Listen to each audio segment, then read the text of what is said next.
de Sin Censura, más pilares de Sin Censura. Déjeme saludar con muchísimo gusto y le pido al equipo que nos grabe al queridísimo Francisco Cruz.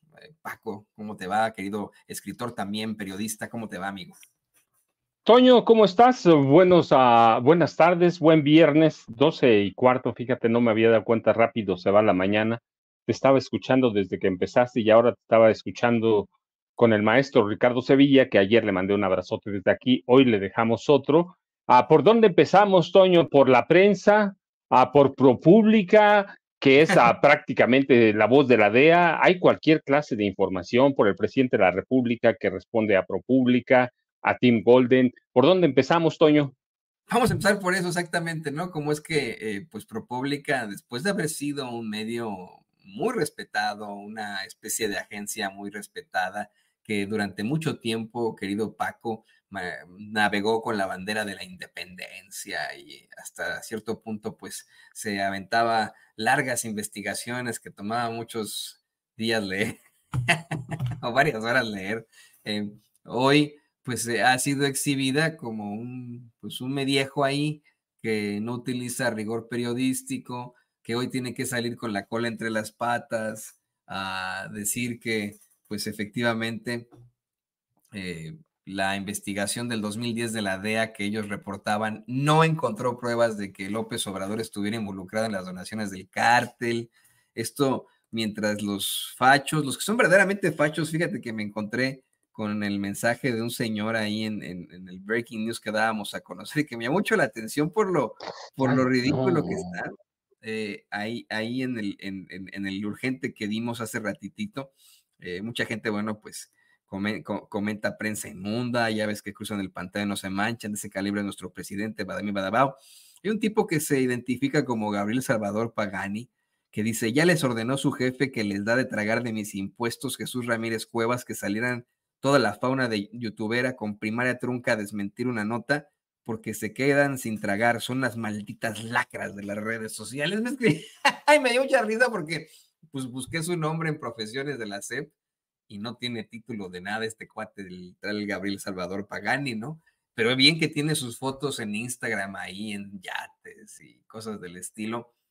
Cuando incluso se tergiversa esa nota efectivamente que hoy exhiben en la conferencia de prensa mañanera. Bueno, yo también le quiero aclarar que aquí Ramírez Cuevas nos paga, pero miren, ni un centavo, ¿eh? Ni galletitas ni nada, pero esa nota de fondo lo que quiere plantear es que pues la cagaron ellos. Aquí nadie está desmintiendo la nota, todo lo contrario, pues hasta la compartía yo ahí en redes sociales.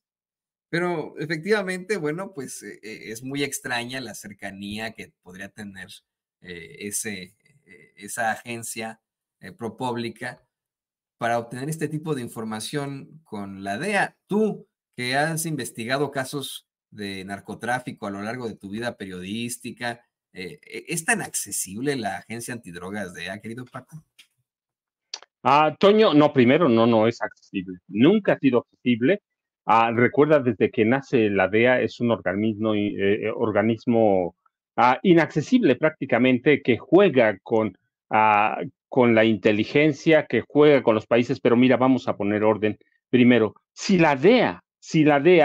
sus agentes enviados o destacados en México hubieran tenido una sola prueba de que Andrés Manuel López Obrador hubiera estado o hubiera tenido vínculos en 2006 o en 2012 o en 2018 con Andrés Manuel López Obrador cuando era candidato a la República y después de 2018 como presidente de la República, no hay una sola duda de que la DEA hubiera trabajado con la inteligencia de esta otra inteligencia, porque la DEA, yo sostengo hoy que hay elementos, hay evidencias de que es un organismo de inteligencia y de espionaje de Estados Unidos para desestabilizar a América Latina. Mira, si hubiera tenido una sola prueba, olvídate como candidato, ya como presidente, no hay duda que la DEA habría intervenido en México. Abiertamente, mira, tenemos cuando Estados Unidos tiene una sola prueba, tenemos el caso, por ejemplo, yo lo he dicho abiertamente porque es el primero en el que se puede documentar la participación de la DEA como una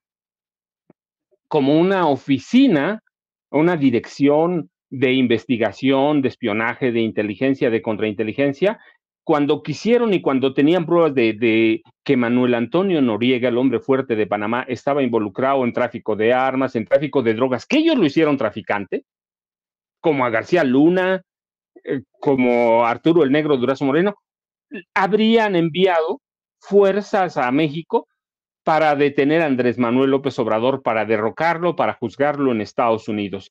¿Qué le hicieron en 1989 a Panamá? Fueron a invadir. Cuando quisieron deshacerse de Saddam Hussein, ¿qué hicieron?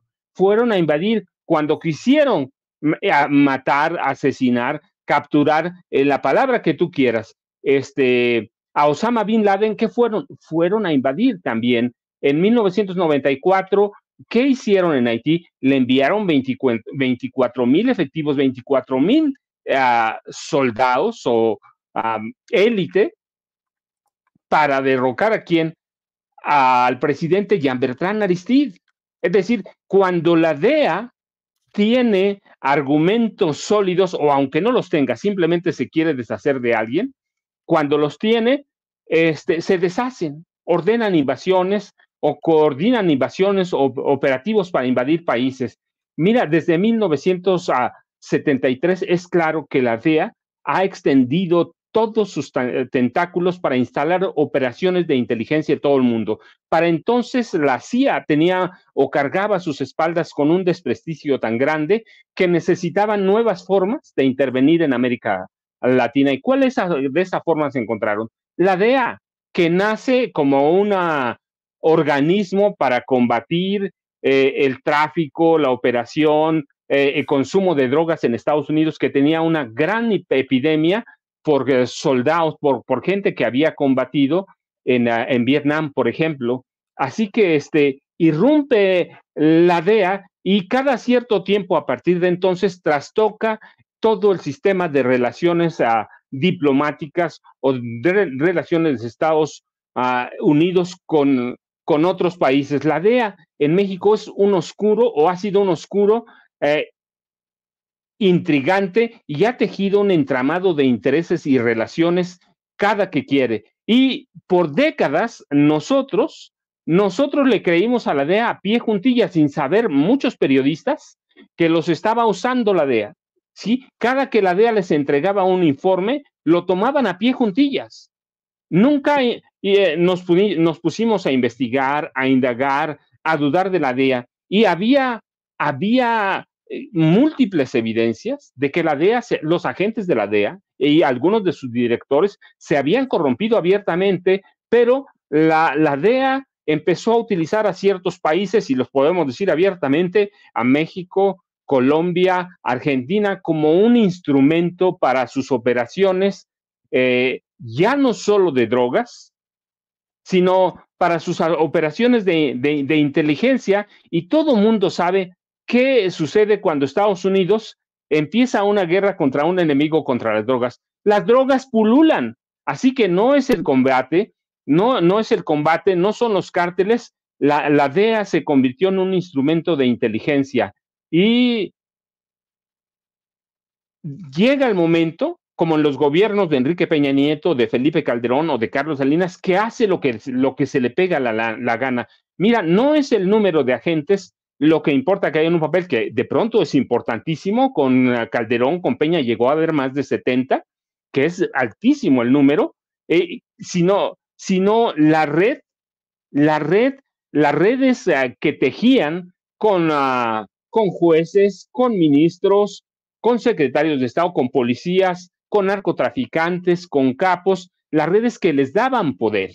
Y que así que ellos nunca combatieron el narcotráfico. Si no, hay que ver Estados Unidos cómo está, de 71, que empezó la Primera Guerra, que declara la Primera Guerra a Richard M. Nixon, la Primera Guerra en 73, por eso crean la DEA. Pero, ¿qué ha pasado desde entonces? Estados Unidos vive en una plaga gravísima. ¿Qué ha pasado con nosotros? ¿Qué ha pasado con Colombia? ¿Qué ha pasado con Argentina? Así que, si alguien piensa que el poder de la DEA está en los números, no, solamente en eso no. Está en las redes de complicidad que teje, que descubrieron en 1922 o nos dieron a conocer cuando ya era un hecho. que la DEA en México se había corrompido absolutamente. Y no era solo la DEA, Nicolás Palmeri era el director regional de la DEA para América Latina y para Canadá. Y lo descubrieron que años después, descubrieron que se había corrompido, descubrieron corrupción en Colombia, descubrieron corrupción en Argentina. Así que la DEA se transformó desde su nacimiento en otro tipo de policía diferente a lo que se pretendía. Un agente que combatiera el consumo, el tráfico de estupefacientes, el tránsito de estupefacientes, se convirtió en un organismo de inteligencia y lo que hacen periódicos o medios como digitales como ProPublica es seguir una política de la DEA. ¿Cuándo hemos visto un reportaje abierto, por ejemplo, de ProPublica, de New York Times, con los nombres de los capos de la DEA?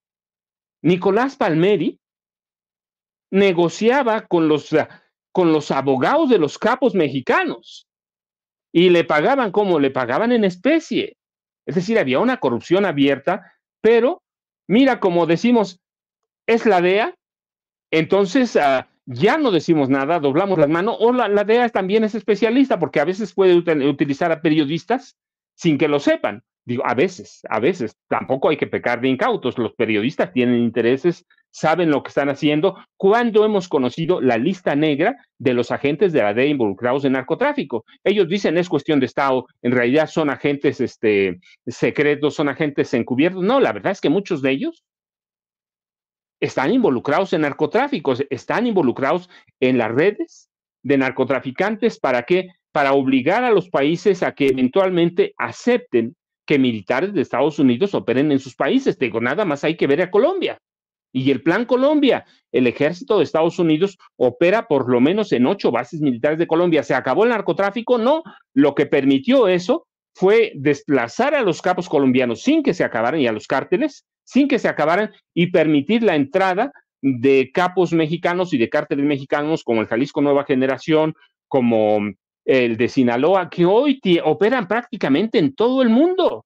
¿Con qué? Con apoyo de la DEA. ¿Cómo puede operar un cártel sin apoyo de la DEA? Claro que no, la DEA abre las rutas, así que debemos tener mucho cuidado. Y hay periódicos o medios como ProPublica que reciben todo lo de la DEA. Ellos saben que está mal, saben que está todo, pero están tratando de trastocar el orden interno en México. Este nuevo, pues tiene razón el maestro Sevilla, ¿qué es? Yo digo, es un bodrio.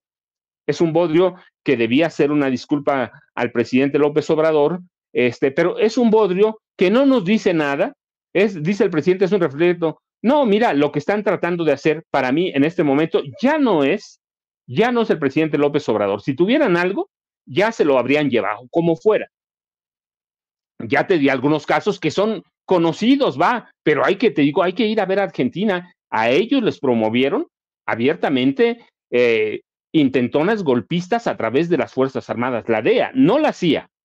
¿Hace cuánto que no escuchamos de la DEA? De la CIA, que tiene una dirección antidrogas. El que hace el trabajo es la DEA, pero lo que están haciendo ahora es advertirle o amenazar, como quieran llamarlo, a la futura presidenta de México, Claudia Sheinbaum Pardo, porque este tipo de amenazas, que es lo que publica ProPublica hoy, este tipo de amenazas es para tratar de cambiar el rumbo de las relaciones de la DEA con México. López Obrador, después de 2 gobiernos que le dieron el pase libre, López Obrador le cerró la puerta. Sí hay agentes de la DEA, claramente el presidente lo ha reconocido, pero hay en un número delimitado, tanto que no pueda contar con esa red de complicidad de ampones y jueces y ministerios públicos que tenían.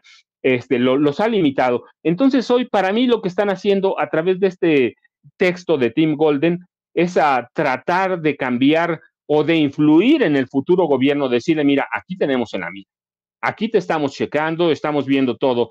¿Qué va a pasar? La verdad, yo tengo la impresión, porque así han sido los últimos 6 años, que como el presidente López Obrador ahora será con Claudia Sheinbaum Pardo, van a limitar el accionar, la incursión de la DEA, y van a seguir un trabajo que ha hecho el presidente López Obrador, consolidar la Policía Nacional, que llamamos Guardia Nacional, consolidar la Guardia Nacional, consolidar la preparación a través del Ejército, a través de la Marina, y después hacer un trabajo con muchos gobernadores que ahora ya son de Morena. ¿Para qué? Para capacitar a las policías de los estados hasta llegar a las policías municipales. Es decir, sí hay un trabajo que se está haciendo. No se ve porque es un monstruo. El crimen organizado, no solo el narcotráfico, es un monstruo de 1000 cabezas, que está muy bien organizado. Lo decía en la semana el presidente. Combatir el cobro de piso, extorsión, ha sido imposible.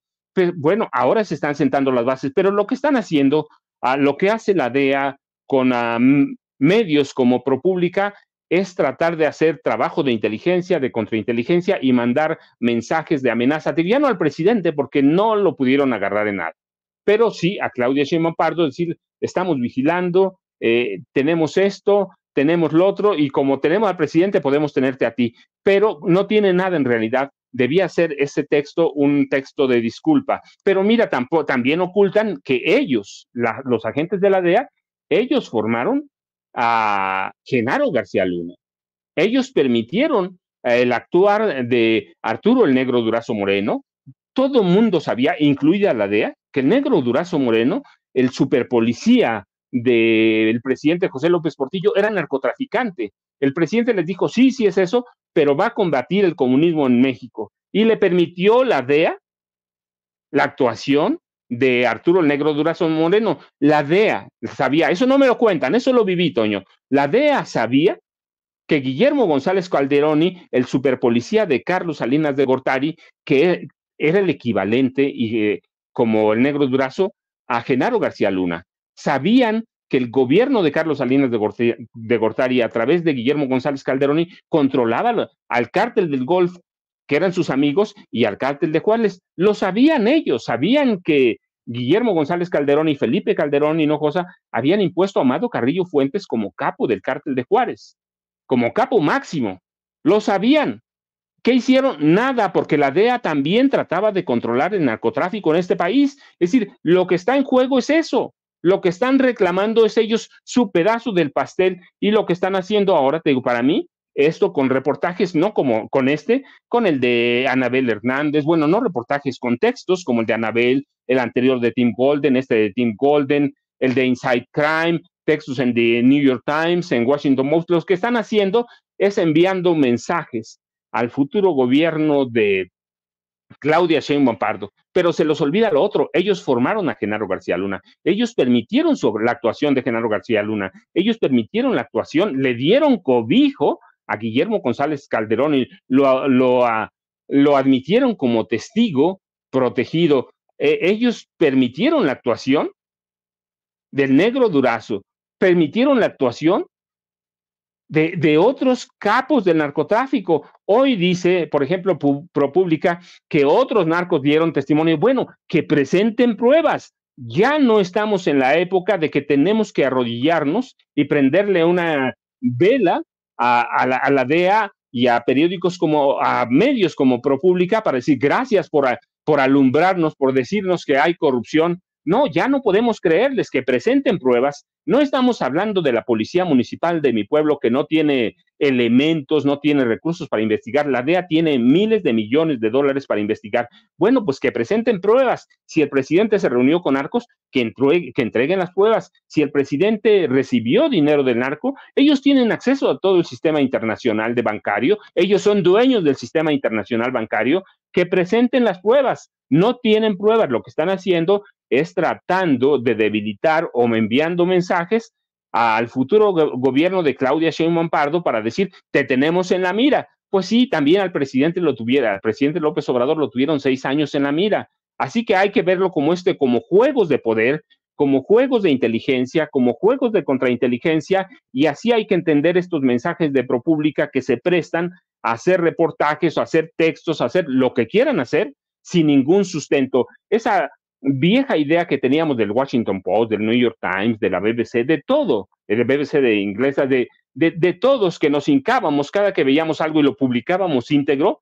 Dijo la DEA que esto, dijo la CIA, dijo esto. No, hombre, hay que tener mucho cuidado. Son agentes extranjeros que tratan de influir en la política de un país o desestabilizar a un país, que aquí han sido muchos casos. Te mencioné algunos, pero podemos hacer un recorrido de la CIA a partir de 1973, cuando la crea Richard M. Nixon, y podemos hacer un recuento de cómo fue opacando el trabajo de la CIA en muchos países y cómo, yo lo digo, a partir de 89 hay un trabajo conjunto de la CIA y la DEA, y la DEA empieza a desplazar a la CIA y está la invasión a Panamá y te decía yo después en 94, el envío de 24 efectivos estadounidenses con apoyo de barcos de guerra, recuerdo en ese entonces helicópteros y otros medios bélicos modernos de esa época, invadieron Haití para derrocar a Jean Bertrand Aristide. Esa es la DEA, esa es la DEA. Y esos son los mensajes que envía a través de medios como ProPublica o de periodistas como Anabel Hernández y otros que Salvador García Soto, que recupera en la semana, hace unas semanas, recuperó un texto también de la DEA, ¿sí? Pero no nos dicen, ninguno de ellos, toda la corrupción que hay en la DEA.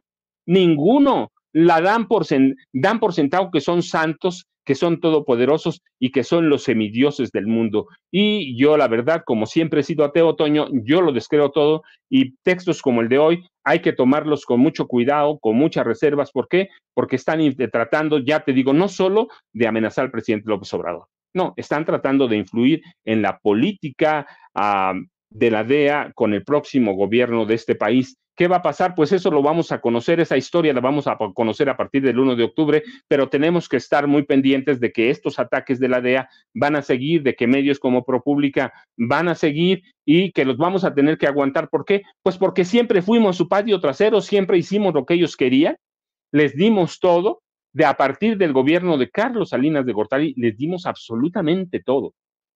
Y digo les dimos porque aquí vivimos, Toño, le dimos todo, así que ahora están tratando de recuperar ese terreno que les quitó Andrés Manuel López Obrador, Toño. Pero fíjate cómo en todo caso la crisis está acá, la crisis de instituciones, la problemática respecto al crimen y etcétera, está acá. Me llama mucho la atención, me parece un análisis muy completo el que haces, Paco, la gente está muy interesada de cómo es que la DEA, la CIA, pero específicamente la DEA está detrás de esa actitud desestabilizadora en varios países, en medio de un paquetote que tiene en estos momentos Estados Unidos y en el que, pues en todo caso, debería más bien poner manos a la obra aquí. La DEA debería poner manos a la obra aquí en Estados Unidos, porque no llega la droga a este país, le salen patitas y se van corriendo a los adictos diciendo, consúmanme, no, pues eso es absolutamente ridículo. No debería ni siquiera tener un actuar en otros países. A lo mejor se entendería colaboración con México por la cercanía, pero de verdad es que tienes toda la razón, ¿no? En todo caso, esto ha sido contraproducente para ellos. ¿A qué voy? Le pido al equipo que nos grabe. Ayer pues en la aceptación que hace Donald Trump a su campaña, a su candidatura por el Partido Republicano, me parece que a pesar de que una y otra vez culpa a los inmigrantes de ser criminales, una y otra vez habla de drogas, de narcotraficantes, no utiliza la palabra cartel y no vincula a México en este ánimo. Como recordarás, ahorita lo vamos a poner, está muy interesante.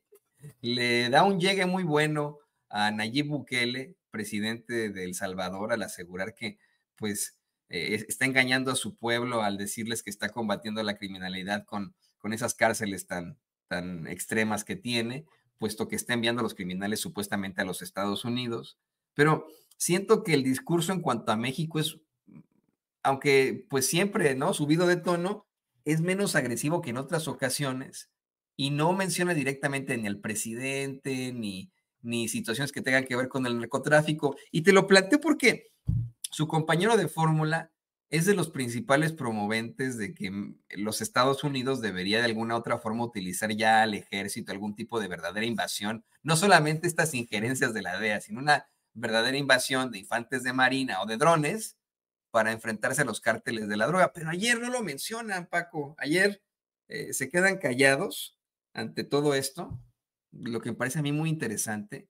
El presidente Trump, pues sí, dice que va a intentar amenazar a las automotrices que están operando en México para que se regresen a Estados Unidos. Sí habla de este programa de Quédate en México y lo que tú quieras, en el que supuestamente tuvo que obligar a las autoridades mexicanas a interponerlo, pero que le costó mucho trabajo.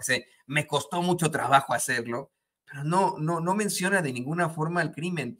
Le da su llegue, y quiero pedirle a don David que a ver si lo podemos poner, a Nayib Bukele. Vea y escuche.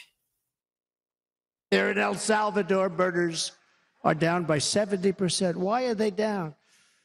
Now, he would have you convinced that because he's trained murderers to be wonderful people. No. They're down because they're sending their murderers to the United States of America. This is going to be very bad.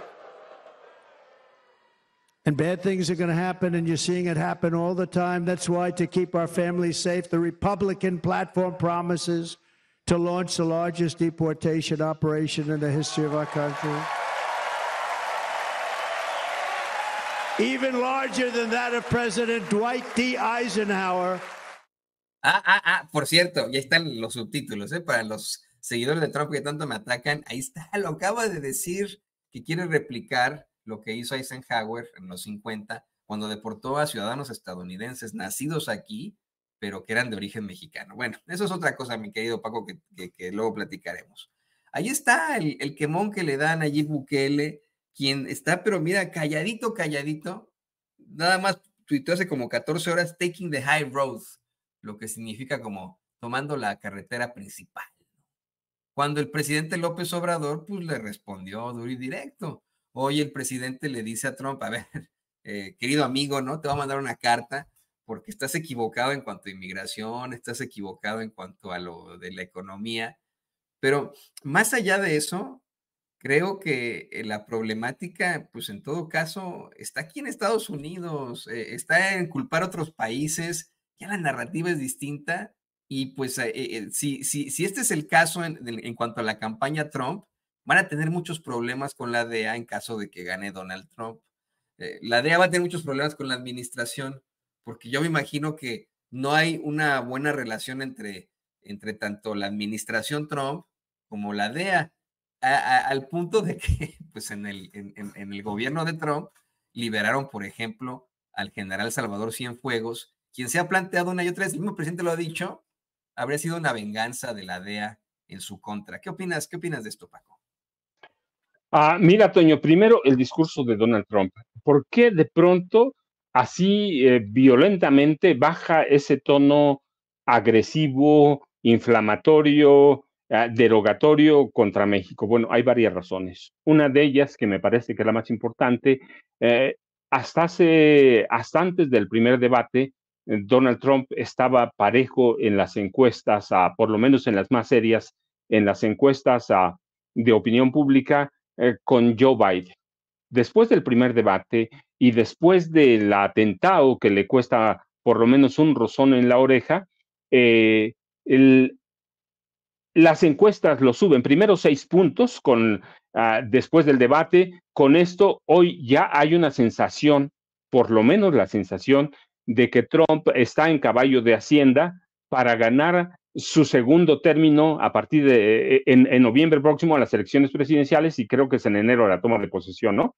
Está en camino, en caballo de Hacienda. Así que ya no es lo mismo ser un candidato que tiene que demostrar, que tiene que arrollar, que tiene que apabullar y que tiene que tener un discurso inflamatorio, a ser un candidato que en las encuestas ha despuntado en unas semanas, ha despuntado y se da hoy por lo menos como seguro ganador, mientras los demócratas y Joe Biden deciden qué hacer. Si se va Joe Biden, si se queda, están frente a un partido que está indeciso, que no jala, y también hay una sensación en el Partido Republicano que no importa a quién le pongan a Trump, después de esa encuesta, después de aquel debate, después de este rozón, tiene el toque de la divinidad para ser presidente. Es decir, no es lo mismo ser un candidato que está parejo, a veces abajo con 2 o 3 puntos en Estados Unidos que son importantes, a ser un candidato que ya está arriba. Si tiene que moderar un discurso, tiene que ser otra cosa, porque él lo sabe y ya le pasó en su primera presidencia. Él lo sabe que no va a poder cumplir con todo lo que diga. Quizá con la deportación sí, en los primeros meses. Cerrar la frontera, ya lo decía el presidente López Obrador, es complicadísimo, y cuando fue presidente tenía un discurso, yo lo recuerdo porque me tocó hacer una gira para la presentación de La guerra que nos ocultan, hice una gira por el sur de Estados Unidos para presentarlo en algunos, con algunos periodistas, y el discurso de Trump era lo mismo, dirigido a la gente blanca de Estados Unidos, y ganó, pero una vez que llegó a la Casa Blanca, cambió, negoció con México, se acabó el Tratado de Libre Comercio para América del Norte y negociaron el nuevo tratado, acuerdo comercial. Sí tenía ganas de invadir, no de invadir a México, pero entrar o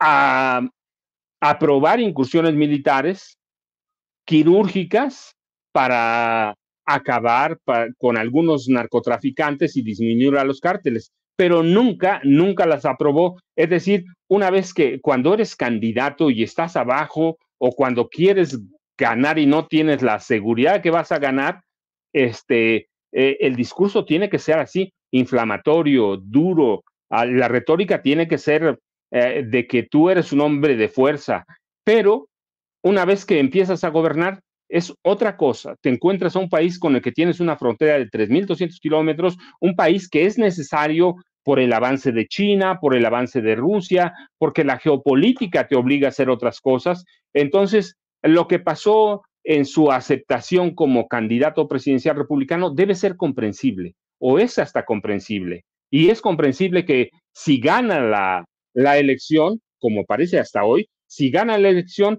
pues pueda tomar algunas medidas como para que digan que cumplió, como una deportación masiva, que la puede hacer porque además cuenta con el apoyo de algunos gobernadores, incluido el de Texas, a Greg Abbott, o el de la Florida, sí, Ron DeSantis, para hacerlo. Cuenta con apoyo de senadores republicanos, algunos demócratas, sí, pero después va a tener que moderar como lo hizo en su primera presidencia. A mí me parece que eso es comprensible, y por eso anoche en su aceptación es de pronto más moderado.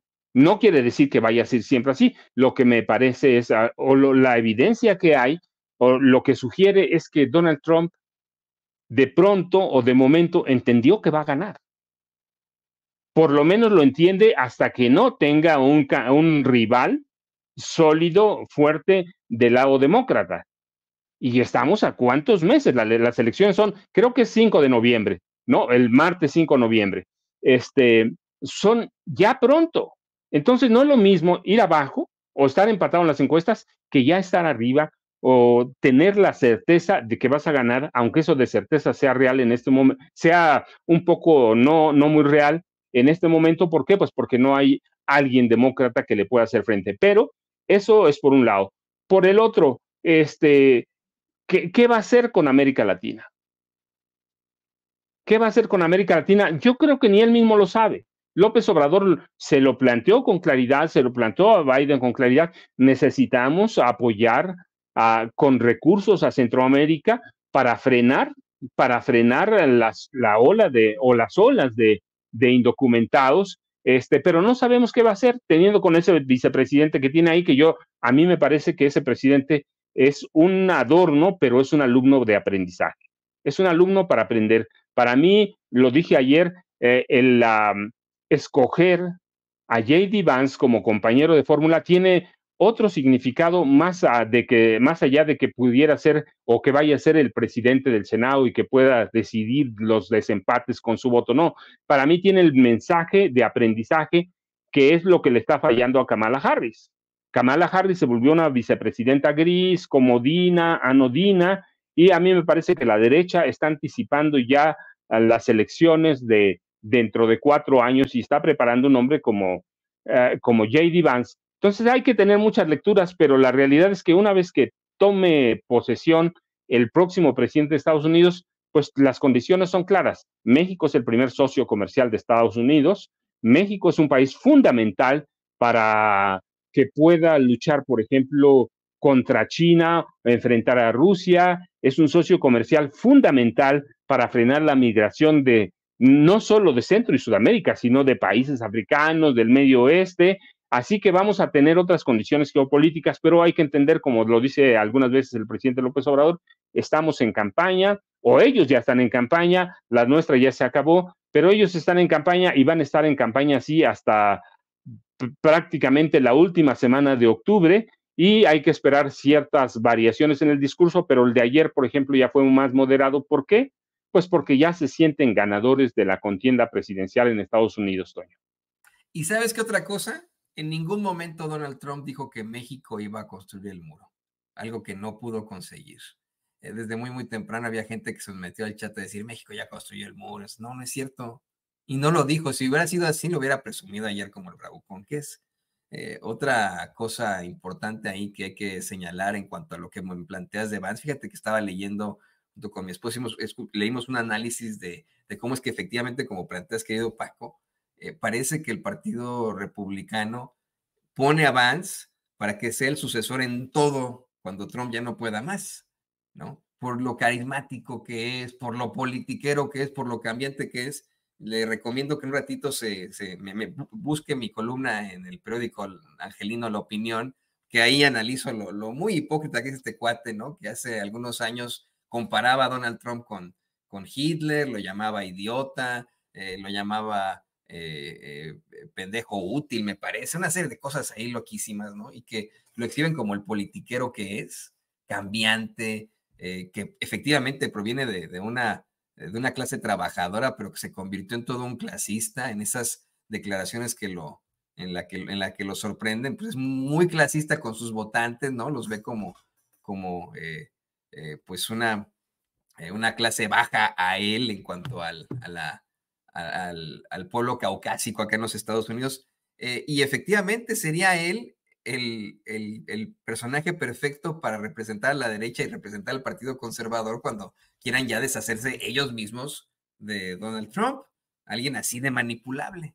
Pero bueno, todo eso estaremos platicándolo más adelante, querido Paco. Está muy interesante el discurso. Se viene un fin de semana aún más interesante que seguramente estaremos platicando ahí en el chat de amigos de Sin Censura. ¿No? A ver qué pasa este fin de semana. Mientras tanto, además de agradecerte por este muy intenso y muy puntual análisis que haces tanto de la DEA, del ProPublica, de etcétera, etcétera, y también, por supuesto, de la elección acá en Estados Unidos, te pido, por favor, que nos compartas tus redes sociales para que la gente se ponga en contacto contigo. Toño, pues yo ya sabes, un abrazote de fin de semana para ti, para todos allá en Chicago. Tú estás en Chicago, en Kansas, pero un abrazote para todo el mundo de fin de semana. Yo ya sabes, @Paco Cruz Jiménez en X, antes Twitter, Francisco Cruz Jiménez en Facebook. Y mira, nada más antes de irme, Toño, en algún momento de los próximos meses, quizás hasta un año, los viejos periodistas como Sergio Sarmiento, como Raimundo Rivapalacio, como Loret, van a tener que tragarse el sapo de lo que pasó en las elecciones de 2 de junio de 2024 y en las de 2018. En algún momento van a aceptar que desde hace, no de ahora, desde hace mucho ya no influyen, y no por el presidente López Obrador, que nunca han tenido prestigio. Tenían prestigio entre la clase política. Ellos eran los hilos de conducción de los mensajes entre los poderes fácticos y los poderes reales. Y ese era su papel entre la gente. No tenía ningún prestigio. Y una vez que aparece el boom de los a medios digitales, de las plataformas informativas, empezando por Sin Censura, se cae toda su credibilidad, la poquita que tenían, incluso entre los grupos de poder. Se acaban ellos, pero no lo van a entender, Toño. De eso debe ser muy doloroso, que eras dueño de la palabra, que eras dueño de la verdad, y de pronto no tienes nada, Toño. Yo te agradezco mucho, así que un abrazote y buen fin de semana. Muy buen fin de semana, te agradezco a ti, querido Paco. Y bueno, pues qué profundo lo que nos planteas ya al final. Muchas gracias. Ahí tiene usted al escritor y periodista Francisco Cruz Paco, aquí en Sin Censura. Muchas gracias. Y